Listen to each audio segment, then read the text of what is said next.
Відверто, я не знала ось цих всіх фактів. Після такого, знаєш, хочеться запитати, як тобі таке, Ілон Маск, коли ракети вигадали ще за 300 років до того, як вони з'явилися.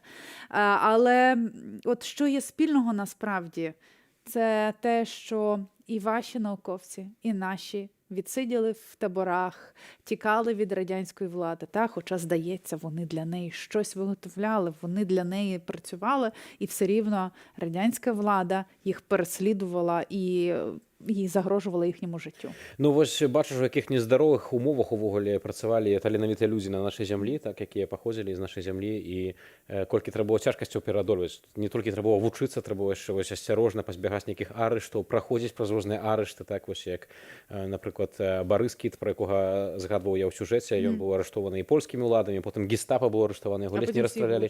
А потым увогуле прыйшлі саветы, яго вучняў ужо пачалі ссылаць у Сібір, і ён вымушаны быў таксама вымушаны быў пакінуць сваю родную зямлю, але вось прычыніўся і за акіянам у Злучаных Штатах добра папрацаваў для касмічнай праграмы. І довше прожив, точно довше, ніж би прожив в Радянському Союзі. Так. Я ось яшчэ згадаў, ось там у сюжэце быў навуковец са Слуцка, Шалом альбо Сямён Косберг, ён працаваў акурат з Каралёвым, які з Жытоміра, так, з Украіны, так што бачыш, зноў бязвісна ў той час праз навуку. Калі ж кажам пра ўвогуле тэму космасу беларускага, хацеў бы да нашага эфіру долучыць папулярызатара навукі, навукоўца, хіміка, спадар Сергей Бесараб з намі на сувязі. Спадар Сергей, вітаю вас. Спадарня Тетяна, вітаю таксама вас. Тут, акрамя таго, што вы вельмі добра ведаеце навуку, займаецеся ёй і прафесійна, і таксама стараецеся папулярызаваць для грамадскасці, важны момант, што вы паходзіце з Наваградка. А Барыс Кіт таксама ў Наваградку працаваў, яго продкі з Наваградчыны, гэта ягоная зямля. Ну і, напэўна, вы нам больш можаце распавесці пра гэтага чалавека, чаму ягоны ўнёсак у навуку, у касмічную галіну такі важны? Ну, Барыс Кіт — это агулам для кожнага навагрудчаніна, напэўна, такі ж сімвалі, як і Навагрудскі замак. Яны праходзяць чырвонай стужкай, вось я праз усё жыццё. І я, дарэчы, гэта бачу не толькі на сваём прыкладзе, але на прыкладзе шматлікіх сваіх сяброў, навагрудчан. Ну, для іх гэта Барыс Кіт — это просто сімвал. І, дарэчы, сам Барыс Кіт таксама лічыў найбольш ганаровым падарункам для сябе гэта тое, што яго зрабілі ганаровым жыхаром горада Навагрудка. Ён лічыў гэта галоўным менавіта для сябе. Вось. Ну і тут самае цікавае, што ўсе свае архівы, ўсе свае дадзеныя, ўсе свае запісы Барыс Кіт перадаў менавіта ў Навагрудскі музей.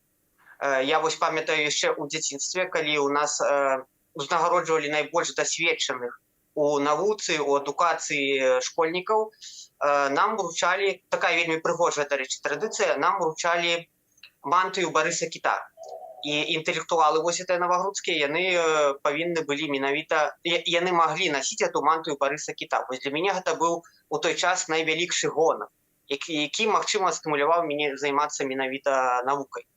Вось. Таму, як бы, ну, сам Барыс Кіт гэта сімвал. Гэта сімвал такі, в прынцыпе, эталонны сімвал для заходняга беларуса, таму што ён пранёс праз усё сваё жыццё беларускасць.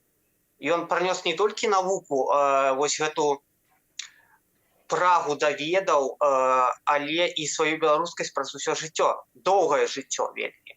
Таму, безумоўна, ён для нас усіх сімвал, прыклад, на якога мы ўсе раўняемся, усе навагрудчане. І мне вельмі прыкра зараз, што памяць Барыса Кіта, вось менавіта ў Навагрудку, яна як бы гэтай злачыннай сучаснай уладай нашай знішчаецца мэтанакіравана. Бо шмат з якімі сваімі сябрамі, як бы, з Навагрудка мы ўвесь час як бы спрабавалі папулярызаваць дадаткова гісторыю пра Барыса Кіта, пра яго як бы справы.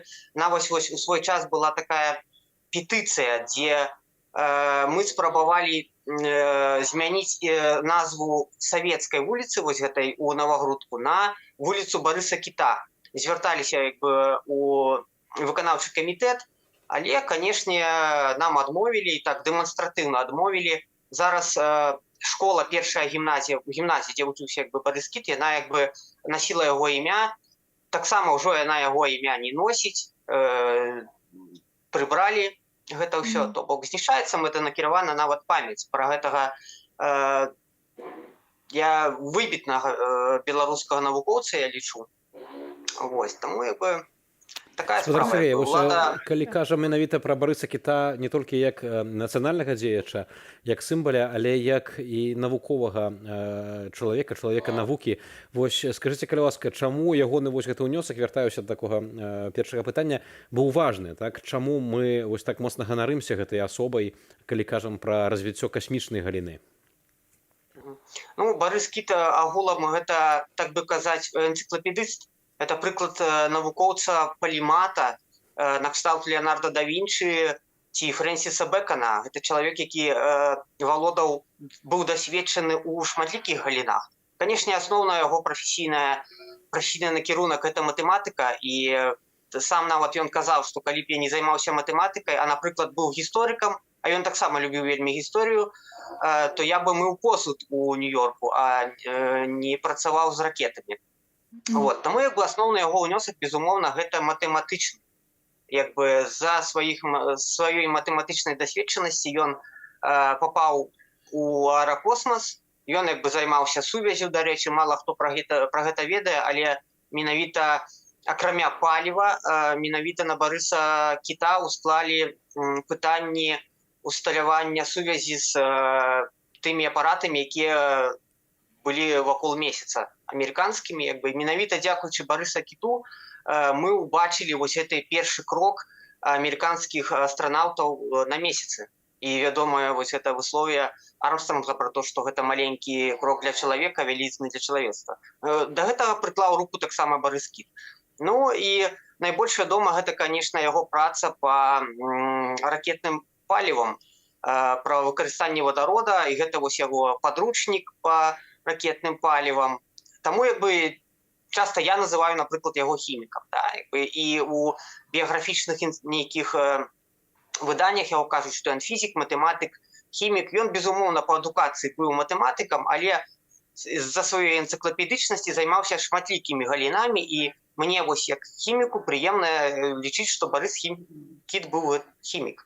Але ён гэта і фізік, і, умоўна кажучы, і электроншчык, і матэматык, і статыстык нават, і кібернетык, таму што ён працаваў, напрыклад, над тым, каб гэта ўжо ў больш сталым такім узросце, ён працаваў над алгарытмамі, якія дапамагалі матэматычна абгрунтоўваў алгарытмы, якія дапамагалі больш эфектыўна праводзіць працу, то бок яшчэ і матэматычныя асновы для тайм-менеджменту ён закладваў. То бок, прасцей сказаць, чым Барыс Кіт не займаўся, чым Барыс Кіт займаўся. Пане Сергію, а якраз про те, чим займалися люди, які причетні до космосу в Білорусі. Якщо ми беремо, наприклад, Україну, то у нас і розробники ракет, та розробники, так, напевно, науковці, і так само космонавти. От в Білорусі кого більше, космонавтів чи розробників? Ну, Беларусь, як я кажу, беларусы гэта найлепшыя ў свеце прыборабудаўнікі. Таму, безумоўна, у нас, канешне, больш тых, хто займаўся разробкай. У нас няма такой установы, як Днепрамаш ваш, неверагодны проста, але у нас больш людзі займаюцца менавіта электронікай, нейкімі такімі прыладамі электроннымі. Касманаўтаў, ну колькі беларусаў касманаўтаў? Гэта толькі два, Клімук і Кавалёнак. Ну, яшчэ Навіцкага залічваюць, так, ось він мае іншае грамадзянства. Я разумею, што яго залічваюць, але ён там герой Расіі, ён мае грамадзянства Расіі, ён гэта сама як і Церашкоў залічваюць да беларускіх касманаўтаў, ну і прабачце, які гэта беларускі касманаўт. Клімук і Кавалёнак, а ўсе астатнія яны ці радзіліся там, ці бацькі былі, ну гэта несур'ёзна на самой справе. Гэта як і Азаренка лічыць беларускай тенісісткай, калі яна грамадзянства мае амерыканскае. Меня, шчыра кажучы, аж трохі не па сабе, калі кажуць беларуска. А што і беларускага засталося? Вось, таму у нас асноўным гэта распрацоўшчыкі. Безумоўна, шыкоўныя распрацоўшчыкі, і не толькі электроніка, але, напрыклад, і хімія. Таму што я заўсёды люблю прыводзіць прыклад свайго інстытута, дзе быў такі акадэмік Ігор Ярмоленко, вельмі адмысловы, канешне, быў спецыяліст, таксама палімат, які займаўся і электронікай і хіміяй і фізікай. Такіх людзей не шмат, але безумоўна ёсць. І вось ён прыклаў руку да праекта энергія буран. Гэта вось вельмі вядомы расійскі, ну савецкі шматразовы карабель. Наш інстытут пад кіраўніцтвам Ермоленка ён займаўся менавіта матэрыяламі, якія тэрмічныя вось такія пліткі, якія абліцоўвалі гэты карабель, каб ён не грэўся падчас уваходу ў атмасферу.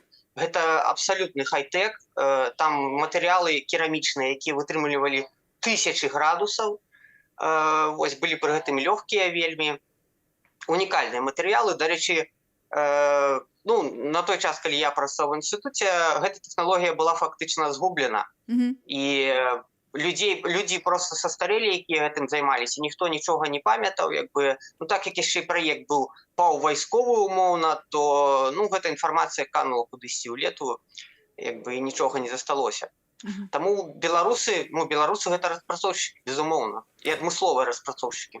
Спадар Сергей, вось вы калі кажаце пра нашых касманаўтаў, што іх толькі двое, але неўзабаве, прынамсі з фармальнага пункту гледжання, мае з'явіцца яшчэ касманаўтка ад Беларусі, спадарня Васілеўская, гэта вось бортправадніца Белавіі кампаніі, цяпер яе хочуць адправіць на арбіту ў космас. Хоць, скажам шчыра, не бракуе крытыкі, маўляў, што ну вось касманаўт гэта чалавек, які там нешта таксама мае даследаваць, з нейкай мэтай ляцець у космас, а яе, ну вось я нават такія зласлівыя каментары чуў, не хачу нікога крыўдзіць, але што гэта, маўляў, такая нейкая касмічная турыстка, так, што яе проста адпраўляюць у космас без нейкай канкрэтнай задачы, вось як прапагандысцкі такі праект.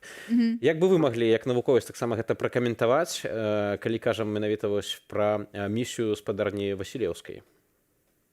Ну, разумееце, зараз жа космас залежыць вельмі цесна ад фінансавання, ад папулярызацыі, то бок, як бы, патрэбныя інвестыцыі. А што в сучасным грамадстве нясе інвестыцыі? Гэта шоу. Таму, ў прынцыпе, тое, што сцюардэсу адсылаюць у космас, ну, гэта элемент шоу такі, як бы, да? То бок, калі з гэтай кропкі гледжання на яго глядзець, то гэтым, безумоўна, нейкі сэнс ёсць. Калі з кропкі гледжання касманаўтыкі, ну, там патрэбен чалавек дасведчаны ў розных галінах навукі. Паглядзіце, якія амерыканскія астранаўты, касманаўты, там людзі фізікі, хімікі, матэматыкі вельмі дасведчаныя, з кандыдацкімі ступенямі, умоўна кажучы. І ў амерыканскіх фільмах нават прапагандуецца вось гэты падыход, калі чалавек, які адсылаецца ў космас, космас гэта вельмі непростае серадовішча. Ён павінен валодаць ведамі, сур'ёзнымі, сапраўднымі ведамі. Ён павінен умець парамантаваць, калі штосьці здарылася, нейкую прыладу, зрабіць там нейкі рамонт. Ну, адпраўляюць такую дзяўчыну, умоўна кажучы. Гэта дзівацтва, па-першае. Гэта дзівацтва, па-другое, ну, элемент шоу. Так ж, як у Расіі здымалі нейкі фільм, там потым згубілі дадзеныя, ну, такая ось.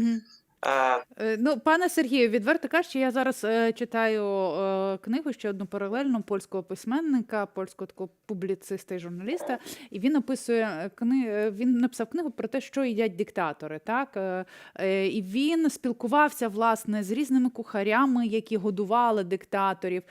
Він спілкувався з людьми, які годували Гагаріна, які йому щось там готували. І от я, до речі, згадала, от ви кажете про те, що шоу, і там був описаний епізод якраз про пані Терешкову, що, мовляв, вона потрапила абсолютно випадково, вона написала нібито листа, не знаю, можливо, це легенда, та, що вона написала листа, дуже сподобалась тодішньому вождю, і він її відправив в космос. Можливо, це і легенда. Але ви праві абсолютно, що зараз усім потрібно шоу. Як ви вважаєте, а Лукашенко потребує цього шоу? Йому важливо бути одним із перших в космосі? Чи йому зараз от головніше втриматися в своєму місці?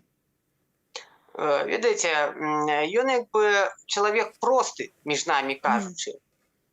І патрабаванні ў яго таксама такія простыя, навязаныя грамадствам, яго як бы выхаваннем вось гэтым савецкім, фільмамі нават савецкімі. Таму як бы ў яго вось глядзіце космас, атам, простенькія такія нейкія пазнакі, дзе ён сабе можа гэту птушачку паставіць, што гэта выканана, бо ў яго ў галаве з тых фільмаў засталося ўражанне, што дзяржава, сур'ёзная дзяржава, гэта дзяржава, якая мае касмічную, займаецца касмічным накірункам, якая мае акадэмію навук, хай тая акадэмія навук даўно ўжо не патрэбна, як бы, і не выцягвае нічога, і нічога не робіць, як бы. Атамную станцію. Вось Для такое, ну, галочки. якби. Зрозуміло. Так, для птушечкі менавіта. І Мгм. ну, стэрэатыпічнае, вельмі такое. Ён можа вельмі дасведчаны як палітык, хітры такі, як бы. Але як чалавек, як з кропкі гледжання эрудыцыі, ну, такі вельмі простенькі. Вельмі Мгм. простенькі, на самом. Спадар Так. Не Сергей, патон важны. калі вось мы гаворым таксама пра касмічныя праграмы, ну мы ведаем, што літаральна некалькі дзяржаваў у свеце ўвогуле могуць сабе такое дазволіць. Гэта як правіла дзяржавы, дзе жыве вельмі шмат людзей, як Злучаныя Штаты, вось Кітай, Індыя, еўрапейскі звяз на цэнтральным узроўні таксама мае свой касмічны накірунак. Але вось калі мы гаворым, напрыклад, пра Беларусь, ну так, у нас шмат там гісторыі гэтай касмічнай, шмат было навукоўцаў, але скажам шчыра, мы, ну, краіна, дзе няма нават 10 мільёнаў насельніцтва, ці нават без Лукашэнкі ўвогуле ёсць сэнс укладацца ў касмічную галіну нам, на вашу думку, ці ёсць таксама сэнс увогуле, ну, развіваць гэтую тэму ў Беларусі? Ну, разумееце, спадар, так, вот у гэтым сэнсе, калі пытаюцца, ці мае сэнс развіваць, я заўсёды прывожу прыклад Швейцарыі, якая мае такое ж насельніцтва, як у Беларусі, больш, дарэчы, насельніцтва, чым Беларусі ўжо па апошнім дадзеным. Вось, але намнога меншая, чым наша краіна. І яна вельмі актыўна удзельнічае ў касмічных праграмах. Там швейцарскія фірмы робяць, умоўна кажучы, важлівыя часткі для ракет еўрапейскіх, як бы для амерыканскіх ракет. Яны робяць электроніку, яны робяць хай-тэк. Яны экспартуюць тэхналогіі, маленькая Швейцарія. Вось. Хаця касманаўты іх толькі адзін. Іх касманаўт толькі адзін, але, напрыклад, у НАСА кіруе навуковымі распрацоўкамі менавіта швейцарац. Гэта той шлях, які можа быць, в прынцыпе, прымянімы і для Беларусі. Як я ўжо шмат разоў казаў, як бы Беларусь, мая мара, гэта тое, каб Беларусь жыла за кошт экспарта тэхналогій і навукі. Менавіта. І мы можам швейцарскі шлях паўтарыць, але для гэтага патрэбна менавіта ўкладаць у навуку, бо ж Швейцарыяй камунікуюць за яе навукі, за яе універсітэтаў, за яе навукоўцаў. У Швейцарыі не камунікуюць за нейкага пафаса ці шоу касмічных. Менавіта за навукі. І Беларусь мае, ну, до 20-го года, умоўна кажучы, я бачыў шанец на тое, каб рэалізаваць вось такі менавіта варыянт. Пасля 20-го, канешне, з такой вялізнай міграцыяй такая колькасць лепшых людзей Беларусі з'ехалі, асімілююцца ў іншых краінах, то ўжо неяк, в прынцыпе, трохі дзіўна нават пра гэта казаць. Спадар Сергей, дзякуй вялікі, што далучыліся да нашай праграмы. З намі на сувязі быў хімік, навуковец, папулярызатар навукі Сергей Бесараб. Можна сказаць, таксама зямляк Барыса Кітая. Вось Барыс Кіт, я вось трошкі згадваю, гэта, ведаеш, як кола гісторыі. Ён быў вымушаны ўцякаць ад рэпрэсіяў, ад гулагу і рэалізаваў сябе на захадзе, але ён, вось, як бачым, захаваў таксама сваю беларускасць. І гэта, мне здаецца, такі шлях для таксама беларусаў цяпер, якія вымушаныя эміграваць. Многія не могуць знайсці месца на радзіме, але калі ласка, ўсё роўна, так, можна інтэгравацца ў мясцовае грамадства іншых краінаў, але адначасова заставацца беларусамі, гэта рабіў Барыс Кіт, працуючы для касмічнай праграмы ЗША.